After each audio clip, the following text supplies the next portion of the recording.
धनी धनी माई के कोखिया तो धनी बाड़न बाबूजीनु हो।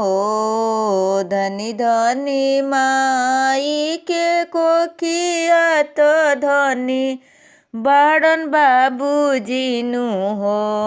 ललना कइलन आचरवा उजियार आंगनवा उठे सोहर हो। ललना कइले आचरवा उजियार आंगनवा उठे सोहर हो।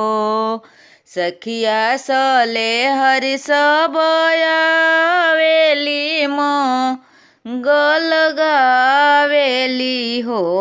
ललना बाबू के आशीष फुरमावेली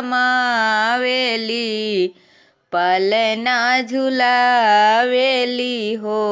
ललना बाबू के आशीष फुरमावेली पलना झुलावेली हो।